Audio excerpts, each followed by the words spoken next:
청취자 여러분 안녕하세요. 오늘 저희가 함께 살펴볼 자료는요. 청취자께서 공유해 주신 건데요. 한 개인의 파산 절차, 그중에서도 파산 관제인이 작성한 보고서입니다. 채무자는 이제 000씨 이렇게 익명으로 되어 있고요. 사건 번호 같은 것도 다 비실명 처리되어 있습니다. 네, 맞습니다. 이 보고서를 보면서 개인 파산이라는 게 실제로 법원에서 어떻게 다뤄지는지 또 어떤 정보들을 가지고 결정을 내리는지 그 과정을 좀 생생하게 따라가 보려고 합니다. 바로 시작해 볼까요? 네, 좋습니다. 이게 서울회생법원에 정식으로 제출된 보고서거든요. 그러니까 채무자의 재정 상태, 그리고 어떻게 파산까지 가게 됐는지 그 경위, 또 이걸 조사한 파산 관제인의 의견까지. 이게 다 들어있어서 법원이 최종적으로 판단할 때 아주 중요한 기초 자료가 되는 거죠. 그렇군요. 그럼 먼저 채무자 000씨, 이분의 기본적인 상황부터 좀 짚어보죠. 60대 남성분이시고 고등학교 졸업하셨고 현재는 직업이 없으신 상태네요. 네. 2006년부터 쭉 서울 중구에 있는 SH공사, 그러니까 서울주택도시공사죠. 거기 임대주택에 살고 계세요. 네, 임대주택이요. 보증금이 1,110만 원이고 월세가 한 14만 원 정도 되네요. 네. 여기서 좀 주목할 부분이 월 소득이 71만 원이라는 거예요. 보고서를 보면 기초생활수급자이시고요. 또 신체적인 장애가 있으셔서 정상적인 근로가 좀 어려운 상황이셨던 것 같아요. 그래서 부족한 생활비를 이제 카드 대출이나 이런 걸로 계속 메꿔 오신 거죠. 소득이 71만 원인데 월세가 14만 원이면 이것만 해도 벌써 부담이 상당했을 텐데요. 그렇죠. 주거비 부담이 꽤 컸을 겁니다. 파탄 시점, 그러니까 이제 더 이상 버티기 힘들어지신 시점을 2019년 10월경으로 보고 있네요. 근데 원인이 하나가 아니군요. 복합적이네요. 네, 맞아요. 일단 대출 이자 부담도 있었고 생활비는 계속 부족했고 근데 여기에 돌려막기를 하다가 보이스피싱까지 연루되셨다고요? 네. 그게 좀 결정적인 계기가 된 것 같습니다.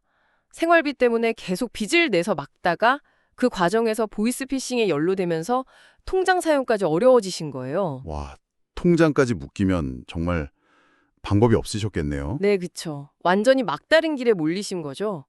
그래서 결국 부채를 감당 못하고 파산 신청을 하시게 된 거고요. 총 채무액이 얼마나 되나요? 총액이 약 6,749만 원 정도 됩니다. 채권자는 보고서에는 주 DK 마린 외 12곳 이렇게 한 곳만 대표로 적혀 있네요. 여러 곳이 있다는 뜻이겠죠? 와, 그렇군요. 이 빚은 주로 2012년 12월경에 발생해서 대부분 생활비로 사용하셨다고 기재되어 있어요. 2012년이면 꽤 오래전부터네요. 네. 원금만 따지면 약 3,149만 원 정도 되고요. 이자가 붙어서 저렇게 된 거죠. 꽤 오랜 기간 이 부채 부담을 안고 사셨던 거예요. 그럼 재산 상황은 어떤가요?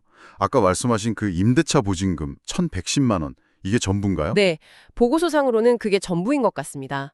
다른 재산은 없는 걸로 나와요. 근데 이 보증금도 법적으로 압류가 금지되는 금액이라고요? 소액 임차 보증금. 네, 맞습니다. 주택임대차 보호법상 압류 금지 채권 범위 안에 있어서 사실상 채권자들이 가져갈 수 있는 돈은 아니라는 거죠. 그러면 정말 처분할 수 있는 재산은 없는 셈이네요. 그렇죠.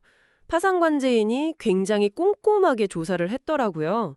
최근 5년간 재산 변동 내역은 물론이고 2005년에 협의 이혼하신 전 배우자 재산 상황도 봤고요. 재산 분할은 없었다고 합니다. 전 배우자까지요? 네. 그리고 돌아가신 부모님께 상속받은 재산이 있는지 이것도 없었고요.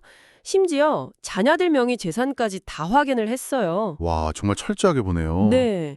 그런데도 채무자 본인 앞으로 돌릴 만한 숨겨놓은 재산 같은 건 전혀 찾지 못했다. 이게 결론입니다. 자, 그럼 이 모든 상황을 종합해서 파산관제인이 내린 의견, 이게 제일 중요할 텐데요. 어떤 의견을 냈나요? 네, 관제인 의견은 크게 두 가지로 정리할 수 있습니다. 첫째는 이 채무자분은 월소득 71만 원으로는 도저히 6,749만 원이라는 빚을 갚을 능력이 없다. 명백한 지급 불능 상태다. 이렇게 판단했고요. 네, 그건 명확해 보이네요. 그리고 둘째는 채권자들에게 나눠줄 만한 재산, 이걸 이제 환가 재산이라고 하는데요. 이 환가 재산이 전혀 없다는 겁니다. 오히려 파산 절차를 진행하는 데 드는 비용조차 충당하기 어렵다. 이렇게 본 거죠. 절차 진행 비용도 안 나올 정도면 그럼 절차를 어떻게 하자는 건가요? 그냥 여기서 끝내자는? 네, 맞습니다.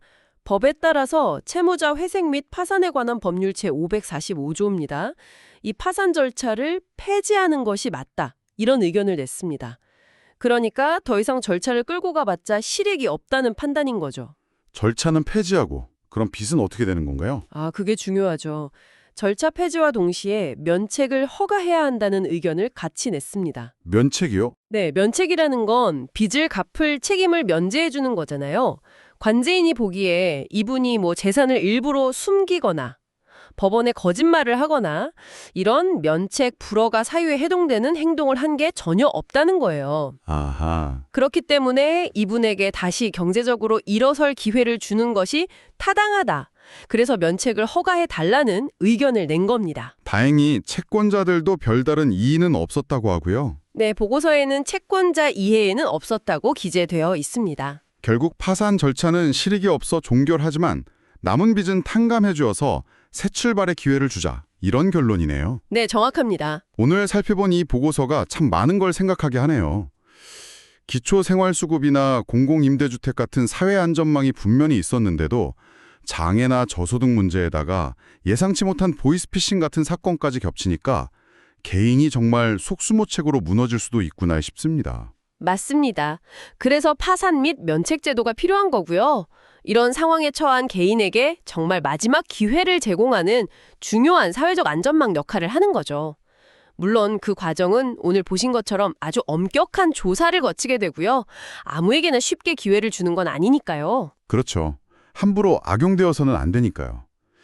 청취자 여러분께서는 오늘 이 사례를 보시면서 어떤 생각이 드셨나요?